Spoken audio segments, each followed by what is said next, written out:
আর খেটে খাওয়া মানুষ, সাধারণ মানুষই আগামী দিনে ডিটেনশন ক্যাম্পে ঢুকবে। এতে যদি আপনার নাম ডিলিটেড করা হয় তাহলে আপনাকে ডিটেনশন ক্যাম্পে যেতে হবে, যেইভাবে আসামের লোকেরা গিয়েছিল। এমএলএ রয়েছে, একদিনের জন্য প্রতিবাদ করিনি, কি করবেন আপনি? কাকে বলবেন? সাধারণ মানুষের জন্য কোনো রাজনৈতিক দল প্রতিবাদ করবে না। প্রতিবাদ করতে গেলে সাধারণ মানুষকে কোমরে গামছা বেঁধে নামতে হবে। 19 লক্ষ মানুষকে ডিটেনশন ক্যাম্প করা হয়েছে, এটা দু একজনা, তার মধ্যে হিন্দু সম্প্রদায় সব থেকে বেশি। আপনি কি বলছেন? এই পশ্চিমবঙ্গে মুসলিমকে শোষণ করা হচ্ছে না, এই পশ্চিমবঙ্গের বাঙালিকে শোষণ করা হচ্ছে। আর হিন্দুদেরকে বলা হচ্ছে তোমাদের কোনো সমস্যা নেই। 2026-এর পরে শুভেন্দু অধিকারীকে কে বাঁচাবে?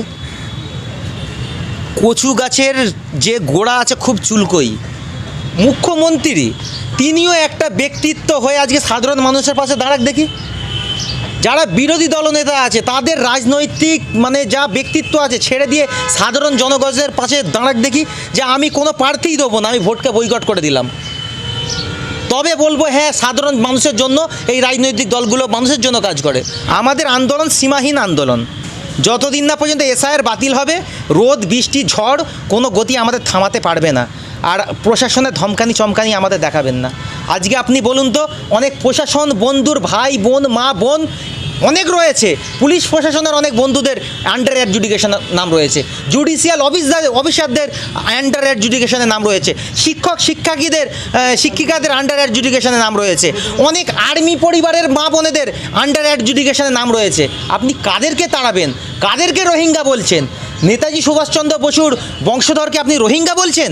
আপনি নোবেলপ্রাপ্ত একটা সম্মানীয় ব্যক্তিকে আপনি রোহিঙ্গা বলছেন? একটা ইউনিভার্সিটির একটা সম্মানীয় প্রফেসরকে আপনি রোহিঙ্গা বলছেন? 30 বছর জজের গদিতে বসে এই পশ্চিমবঙ্গে তিনি বিচার করেছে, তাকে রোহিঙ্গা বলছেন? তারা যদি রোহিঙ্গা হয়, সবথেকে বড় রোহিঙ্গা তো শুভেন্দু অধিকারী, সে তো নিজে মুখ থেকে স্বীকার করেছিল। আপনাদের মাধ্যমে সারা পশ্চিমবঙ্গবাসী দেখতে পেয়েছে। 4 তারিখের পর থেকে আমাদের এই অবস্থান বিক্ষোভ ধর্নামঞ্চ চলছে এসআইআর বাতিলের দাবিতে, এবং সারা পশ্চিমবঙ্গ দেখেছে, এবং সোশ্যাল মিডিয়ার মাধ্যমে, প্রিন্টস মিডিয়া, ডিজিটাল মিডিয়ার মাধ্যমে, আপনাদের মাধ্যমে সারা পশ্চিমবঙ্গবাসী দেখেছে। আসলে এখনও পর্যন্ত মানুষকে জাগরণ এই জন্য করা যাচ্ছে না, বিভিন্ন রাজনৈতিক দল এমনভাবে তাদেরকে মাথাকে খেয়ে নিয়েছে, তাদেরকে একটাই বার্তা দিয়েছে যে তোমাদের কোনো অসুবিধা নেই, আমরা রয়েছি। আসলে এসআইআর যে কত ভয়ঙ্কর একটা চক্রান্ত, এটা যদি সাধারণ মানুষ জানতে পারে সম্পূর্ণভাবে, এবং রাজনৈতিক দলগুলো যদি তাদের পরিপূর্ণভাবে তাদেরকে বোঝায় যে এসআইআরটা কী জিনিস, তাহলে মানুষ রাস্তায় নেমে এমন আন্দোলন করবে। রাজ্য সরকার যদি বিরোধিতা করে, রাজ্য সরকার উল্টে যাবে, আর কেন্দ্র সরকার তো প্রথমে উল্টোবে। এটা হচ্ছে সবথেকে বড় মূল এজেন্ডা। আর আমাদের দৃঢ় বিশ্বাস, আমাদের এই অবস্থান বিক্ষোভের মাধ্যম দিয়ে, এই ধর্নার মাধ্যম দিয়ে আমরা ইনশাআল্লাহ ঈদের পরেতে মানুষ রাস্তায় নামবে এবং মানুষ প্রতিবাদ করবে। মানুষ জাগরণ হয়েছে। আজকে আলিয়া থেকে আন্দোলন শুরু হয়েছে, যাদবপুর থেকে আন্দোলন শুরু হয়েছে, যাদবপুরের ছাত্রছাত্রীরা এসআইআর বিরোধী আন্দোলন চালু করেছে, এবং আমরা আশা করি কলকাতার প্রত্যেকটা ইউনিভার্সিটি থেকে ছাত্রছাত্রীদের নেতৃত্বে, শিক্ষকদের নেতৃত্বে এবং সাধারণ জনগণের একটা উত্থান হবে, যেটা আগামীতে কেন্দ্র সরকার যেইভাবে এই পশ্চিমবঙ্গের মানুষকে নাগরিকত্ব হরণের যে প্রচেষ্টা করছে, সেটা থেকে কেন্দ্র সরকার হাঁটতে বাধ্য হবে। এই যে জায়গাটাকে, এটাকে বলা হয় এই পশ্চিমবঙ্গের শাহিনবাগ। এখান থেকে উত্তাল হয়েছিল সারা ভারতবর্ষ এনআরসি বিরোধী আন্দোলনে। আমাদের দৃঢ় বিশ্বাস, আমাদের আলিয়া ইউনিভার্সিটির স্যারেরা যেইভাবে পরিচালনা করছেন, এবং ছাত্রছাত্রীরা যেইভাবে আন্দোলনের সুর চড়িয়েছে, এবং বিভিন্ন সংগঠনের মানুষেরা এখানে একটা ব্যক্তিত্ব হিসেবে এখানে এসে যেইভাবে প্রতিবাদ করছে, ধর্নায় অবস্থানে আছে, আগামী দিনে এখান থেকে পুনরায় একটা জাগরণ শুরু হবে, যেটা নির্বাচন কমিশন দেখতে পাবে কিভাবে এসআইআরকে তারা বাতিল করতে বাধ্য হয়। নির্বাচন কমিশন বলছে যে 18 থেকে 20 লাখ মানুষের নাম অলরেডি ঠিকঠাক হয়ে গিয়েছে, সেগুলো ঘোষণা করছে না, কি বলবেন? আচ্ছা, আপনি আমাকে একটা কথা বলুন, নির্বাচন কমিশন কত বড় মূর্খ এবং কত বড় কেন্দ্র সরকারের দালাল দেখুন। এই যে এসআইআর প্রক্রিয়া, আমি হেরেই ধরে নিলাম যে হ্যাঁ চালু করেছে, ঠিক আছে, এটা যদি আগে কেন চালু করলো না? এই যে লক্ষ লক্ষ মানুষকে প্যানিক খাওয়ানো হচ্ছে, লক্ষ এর মধ্যে কত মানুষ আত্মহত্যা করেছে, কত বিএলও আত্মহত্যা করেছে, এবং কিছু রাজনৈতিক দল বলছে ভালো এসআইআর খারাপ এসআইআর, ভালো দিক খারাপ দিক। ভাই, এসআইআরের ভালো কোনো খারাপ দিক হয় না। কোনো ভালো খারাপ দিক হয় না। এসআইআর একটা নাগরিকত্ব হরণের প্রক্রিয়া, যেটার দ্বারা এনআরসি হতে চলেছে, এবং যদি আপনি প্রতিবাদ না করেন, আগামী দিনেতে যদি আপনার নাম ডিলিটেড করা হয়, তাহলে আপনাকে ডিটেনশন ক্যাম্পে যেতে হবে, যেভাবে আসামের লোকেরা গিয়েছিল।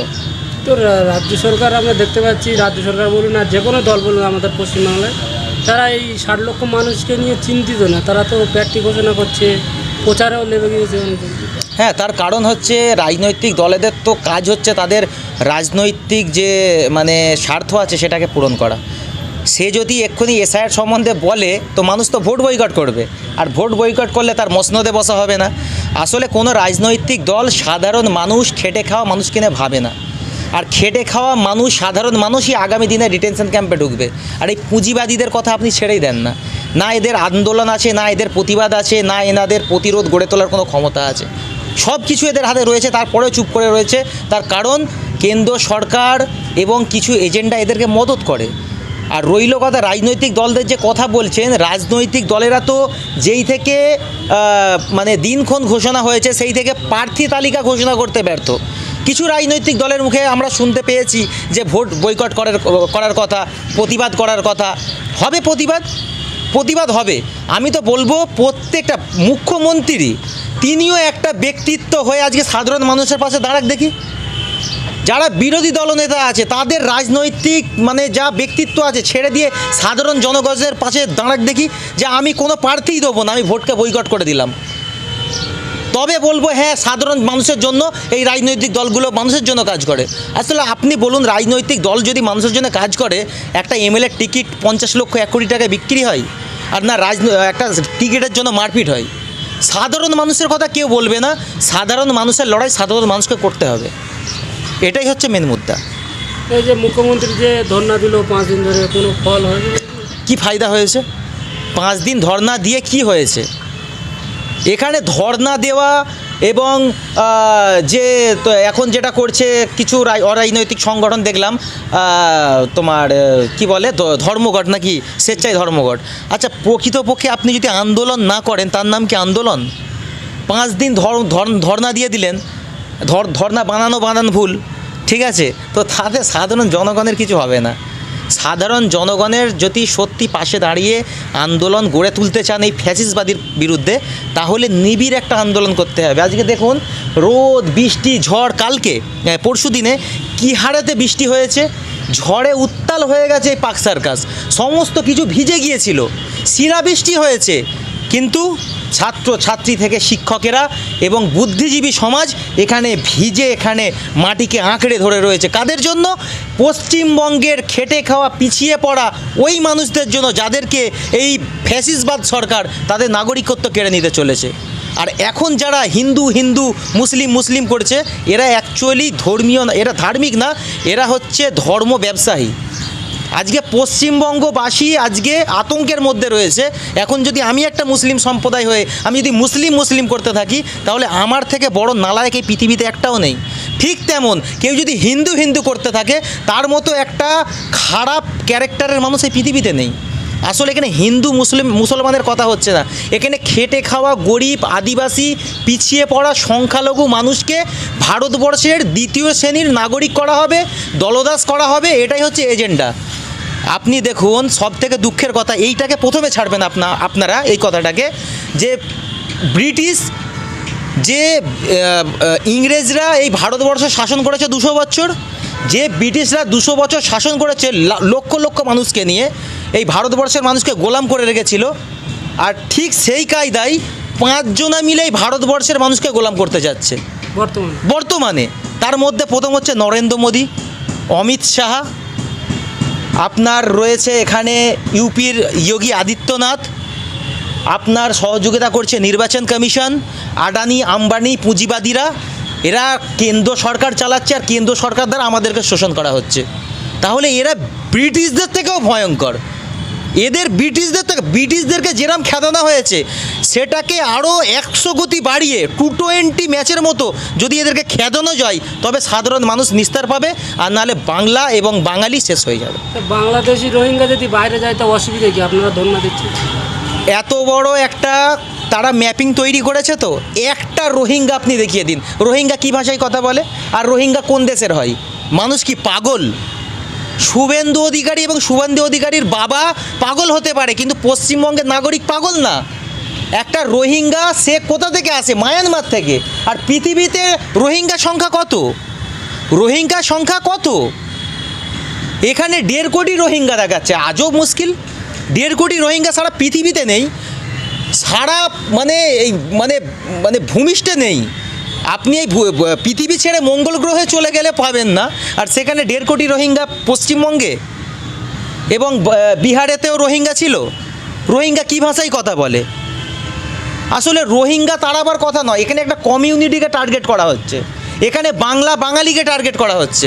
আর বিজেপি চাচ্ছে বিহারের কায়দায় এখানে এসআইআর করে মানুষকে নাগরিকত্ব হারা করব, আর এই পশ্চিমবঙ্গকে মসনদে বসে দখল করব। মূর্খের স্বর্গে বাস করছে। শুভেন্দু অধিকারী বলছে তো 10,000-এর মধ্যে 9,000 মুসলিম, এই মুসলিমদের কারা বাঁচায় আমাদের? 2026-এর পরে শুভেন্দু অধিকারীকে কে বাঁচাবে? কচু গাছের যে গোড়া আছে খুব চুলকোই, বুঝে নিন কী হবে তাহলে। শুভেন্দু অধিকারী ঠিক করুক, শুভেন্দু অধিকারীকে কে বাঁচাবে? পশ্চিমবঙ্গের জনগণ তৈরি আছে। আপনি বলুন, 2 জায়গায় ভোটে দাঁড়িয়েছে, আর 2 জায়গার মানুষ যদি 3 লাখ 6 লাখ মানুষ যদি তাড়া বাঁধায়, শুভেন্দু অধিকারীর অবস্থাটা কী হবে কচু বাগানে যখন পড়বে? এই জন্য ঠিক করুক, মুসলমানদের বাঁচাবার জন্য মুসলমানদের আল্লাহ যথেষ্ট রয়েছে। এসআইআর করেও জিততে পারবে না বলছেন? কোথা থেকে জিতবে? যারা ভোট দেবে তারা কি কোনো গরু না, তারা কোনো ছাগল? মানুষ তো ভোট দেবে। ভোট কে দেবে? বাংলার জনগণ ভোট দেবে। নরেন্দ্র মোদী ভোট দেবে, অমিত শাহ ভোট দেবে, না যোগী আদিত্যনাথ ভোট দেবে? ভোট তো দেবে পশ্চিমবঙ্গের জনগণ। আপনি আমি ভোট দেবো, আমরা তো নির্বাচিত করব। সরকার কে হবে? সরকার নির্বাচিত করবে। নাগরিক কে হবে? আগে ঠিক হতো নাগরিক ঠিক হতো সরকার কে হবে, কেন্দ্রতে কে বসবে, রাজ্যতে কে বসবে। এখন কেন্দ্র ঠিক করছে নাগরিক কে হবে।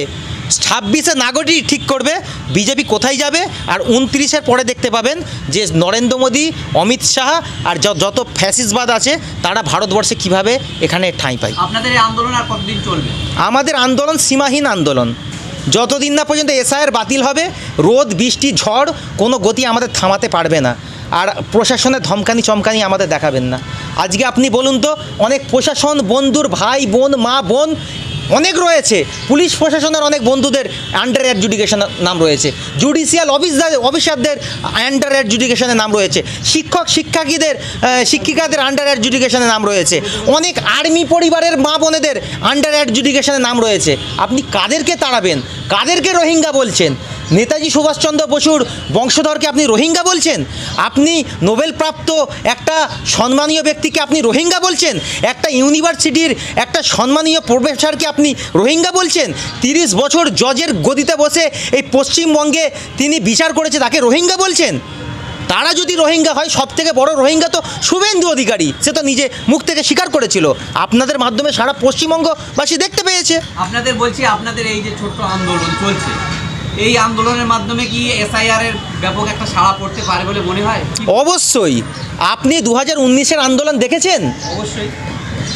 এই জায়গা থেকে চালু হয়েছিল, তখন সংখ্যা ছিল মুষ্টি, কিন্তু যখন আন্দোলনের যখন পারদ চলেছিল, শুধু কলকাতার রাজপথ না, সারা ভারতবর্ষ জুড়ে আন্দোলন শুরু হয়েছিল। কিন্তু আমার কাছে কথা হচ্ছে, মানুষ বলছে যে আমার একা সমস্যা হলে আমাকে বাংলাদেশে পাঠিয়ে দেবে, কিন্তু আমাদের সকলের সমস্যা, অতএব সবাই যা করছে করুক, আমিও তাই করি, অতএব অসুবিধা নেই, সবাইকে যদি পাঠায় সবাই মিলে চলে যাবো। কি বলবেন? এটা মানুষ বলছে না, কিছু সংখ্যক মানুষ বলছে, যাদেরকে ভুল বোঝানো হয়েছে, সাধারণ মানুষ যাদেরকে ভুল বোঝানো হয়েছে, যারা শিক্ষিত সমাজের মানুষ, যারা পশ্চিমবঙ্গের রাজ্য রাজনীতি বোঝে এবং এসআইআর সম্পর্কে বোঝে, তারা এই ধরনের কথা কোনোদিন বলবে না। আজকে 19 লক্ষ মানুষকে ডিটেনশন ক্যাম্প করা হয়েছে, এটা 2-1 জনা, তার মধ্যে হিন্দু সম্প্রদায় সব থেকে বেশি। আপনি কি বলছেন? এই পশ্চিমবঙ্গে মুসলিমকে শোষণ করা হচ্ছে না, এই পশ্চিমবঙ্গের বাঙালিকে শোষণ করা হচ্ছে। আর হিন্দুদেরকে বলা হচ্ছে তোমাদের কোনো সমস্যা নেই। আজকে মতুয়াদের হাক আর যান না বনগাঁতে বিজেপি ভোট প্রচার করতে গেলে না, ওই মতুয়া ভাইরা এমন মারবে, পিছন লাল করে দেবে। কি বলছেন আপনি? এদের কথা কেউ বলবে না। মতুয়ারা গিয়েছিল বিজেপি নেতাদের কাছে বলে আমরা কি করেছে তো নির্বাচন কমিশনের কাছে যাও। এই হচ্ছে বিজেপির কথাবার্তা। আগামী 23 তারিখে ধর্মঘট ডেকেছে বেশ কয়েকটি সংগঠন, আপনাকে সমর্থন করবেন? আমরা প্রত্যেকটা এসআইআর বিরোধী প্রতিবাদে সমর্থিত। সমস্ত দিক থেকে এদেরকে আটকাতে হবে। ধর্মঘট করে, ধর্না করে, রাস্তায় প্রতিবাদ, রোডে প্রতিবাদ, কোর্টে প্রতিবাদ, সমস্ত জায়গায় প্রতিবাদের পারদ চড়ান। আগামীতে নির্বাচন কমিশন দ্বারা কেন্দ্র সরকার পশ্চিমবঙ্গের নাগরিককে নাজেহাল করছে, আগামীতে এদেরকে শেষ করে দেবে, একদম শেষ করে দেবে। আর এই শেষ করার আগে থেকে প্রস্তুতি নেন। আমি মনে করি ঈদের নামাজের পর মানুষের উত্থান দেখবেন, মানুষের প্রতিবাদ দেখবেন। এই আমাদের যে মাহে রমজান শেষ হবে, ঈদের নামাজ পড়ে ওঠে মানুষ প্রতিবাদ করবে, আপনারা ডিজিটাল মাধ্যমে তখন দেখতে পাবেন। কিন্তু মানুষ প্রতিবাদ করবে মানে রাজনীতি নিয়ে প্রতিবাদ করবেন, এসআইআর নিয়ে প্রতিবাদ করবে, এসআইআর নিয়ে আরেকটা এসআইআর নিয়ে প্রতিবাদ করবে। রাজনীতি নিয়ে কি প্রতিবাদ করবে? রাজনীতি নিয়ে তো লড়ছে, ওর বিরুদ্ধে ওর বিরুদ্ধে এইভাবেই করছে। করুক না, ওইটা কিছু রাজনৈতিক স্বার্থচারী মানুষ আছে তারা করছে। সাধারণ মানুষ তো আপনি গ্রাউন্ড রিপোর্ট করেন, মানুষ কত পেরেশানির মধ্যে রয়েছে, বাঙালি কত খাতরার মধ্যে রয়েছে, গ্রাউন্ড রিপোর্ট করেন। তাদের নাম আন্ডার অ্যাডজুডিকেশন আছে, এমনকি যাদের নাম ডিলেট পর্যন্ত হয়ে গেছে, তারা রাজনীতি নিয়ে হই করছে, কিন্তু এসআইআর নিয়ে মাথা ব্যথা করছে না। কি বলবেন? তাদেরকে রাজনৈতিক ওই ব্যক্তিত্ব যারা রয়েছে, নেতারা রয়েছে, তাদেরকে প্যানিক খেয়ে রেখেছে। আমাদের মেডিয়াবুরুজ বিধানসভার কথা বলছি, ৭৫,০০০-এর বেশি মানুষ আন্ডার অ্যাডজুডিকেশন। সকলে বলছে কোনো ব্যাপার নেই, আমাদের বিধায়ক রয়েছে। অথচ বিধায়ক একটা দিনের জন্য বিবৃতি দেয়নি যে এসআইআর কত বড় ভয়ঙ্কর জিনিস এবং আগামীতে কত বড় ভয়ঙ্কর হতে চলেছে। এবং এসআইআর বিরোধী আন্দোলনে মেডিয়াবুরুজের বিধানসভার যে এমএলএ রয়েছে একদিনের জন্য প্রতিবাদ করেনি। কি করবেন আপনি? কাকে বলবেন? সাধারণ মানুষের জন্য কোনো রাজনৈতিক দল প্রতিবাদ করবে না। প্রতিবাদ করতে গেলে সাধারণ মানুষকে কোমরে গামছা বেঁধে নামতে হবে। বাংলার নেত্রী মমতা বন্দ্যোপাধ্যায় তিনটে সুপ্রিম কোর্টে যাচ্ছে, রাস্তায় ধর্ণা দিচ্ছে, তারপরেও এমএলএরা কেন? তাহলে তারা মুখ্যমন্ত্রী বিরোধী, তার দলের নেতারা। তার নেত্রী যদি সুপ্রিম কোর্টে যেতে পারে, তাহলে তার যারা নেতৃত্ব, তাকে যারা নেত্রী বলে মানে, তারাও তো প্রতিবাদ করবে। যদি না তারা প্রতিবাদ করে, তাহলে তারা নেতৃদ্রোহী। তাদেরকে টিকিট দিয়েছে, কিছু করার নেই, দিতে হবে। দেখুন, আপনারা সাড়া পেয়ে আপনারা এখানে উপস্থিত হয়েছেন, এটা আমি বলতে পারি। যত স্ট্রিম মিডিয়া বলেন আর মাল্টিমিডিয়া বলেন, তার মাধ্যমে কিছু না হোক সারা ভারতবর্ষে এই কলকাতার শাহিনবাগ তথা পার্ক সার্কাস ময়দানের এই আওয়াজ কয়েক কোটি মানুষের কাছে পৌঁছে গেছে। হয়তো তারা এখনও স্বতঃস্ফূর্তভাবে জাগ্রত হয়ে এখানে অবস্থানে অংশগ্রহণ করতে পারেননি, তথাপিও তারা সোশ্যাল মিডিয়ার মাধ্যমে জাগ্রত হচ্ছে। কাজ হবে বলে মনে করছেন, যেহেতু ভোট তো ঘোষণা হয়ে গেছে অলরেডি? দেখুন, এটা অ্যাকচুয়ালি একটা বড় কারসাজির মাধ্যমে ভোট প্রক্রিয়ার যে কর্মসূচি তারা নিয়েছে। আপনারা এর পূর্বেই আপনারা একটা প্রশ্ন করেছিলেন, কোনো রাজনৈতিক ব্যক্তি হচ্ছে না ভোট নিয়ে ব্যস্ত, কিন্তু আপনারা দেখবেন সমস্ত রাজনৈতিক ব্যক্তি কিন্তু এই ভোট নিয়ে ব্যস্ত নেই। কিছু কিছু জন আছে যারা এই আমাদের মতনই আওয়াজ দিয়েছে, যতক্ষণ না হবে সমাধান ততক্ষণ আমরা এই ধর্ণা চালাবো। ভোট বয়কটের যে আওয়াজ, সেই আওয়াজ অনেক দিক থেকেই তারাও তুলেছে, আমাদের নেয়। অতএব তাদের স্ট্যান্ড যে যতক্ষণ মানুষের হয়রানি ক্লিয়ার না হচ্ছে, এই অ্যাডজুডিকেশন কমপ্লিট হচ্ছে, ততক্ষণ পর্যন্ত ভোট প্রক্রিয়া করা যাবে না। অতএব ভোট বয়কটের ডাক আমরা যেমন দিচ্ছি ধর্ণা মঞ্চের মাধ্যমে, তারাও এমন কোনো রাজনৈতিক ব্যক্তি আছে তারাও দিয়েছেন। আমরা বাংলার মানুষকে মেসেজ দিতে চাইছি এটাই যে এই আন্দোলন করে আমাদের অধিকারকে ছিনিয়ে নিতে হবে। আমরা ঘরে বসে থাকলে আমরা আমাদের অধিকারকে আদায় করতে পারবো না। এই এসআইআরের নামে মানুষের নাগরিকত্ব হরণ করা যে চক্রান্ত, তার সঙ্গে যেমন কেন্দ্র সরকার যুক্ত আছে, নির্বাচন কমিশন যুক্ত আছে এবং কিছু আরও রাজনৈতিক দল এর সঙ্গে যুক্ত আছে। তো আমরা সাধারণ মানুষকে, গরিব মানুষকে এটাই বোঝাতে চাইছি যে তোমরা তোমাদের অধিকার সম্পর্কে সচেতন হও। আজ তোমার ভোটাধিকার ছিনিয়ে নেবে, কাল তোমার জমি জায়গা সম্পত্তি সব ছিনিয়ে নেবে, পরশুদিন তোমাদেরকে ডিটেনশন ক্যাম্পে নিয়ে যাবে। তো আমরা এই অন্যায়ের প্রতিবাদ করছি, মানুষকে বলছি তোমরা জাগো, জেগে ওঠো, তোমাদের অধিকার তোমরা ছিনিয়ে নাও। আমরা রাস্তায় আছি, আমরা ধর্ণা মঞ্চে আছি, আমরা দরকার হলে আরও বৃহত্তর আন্দোলন গড়ে তুলব যতক্ষণ না আমাদের অধিকার আমরা ফিরে পাবো।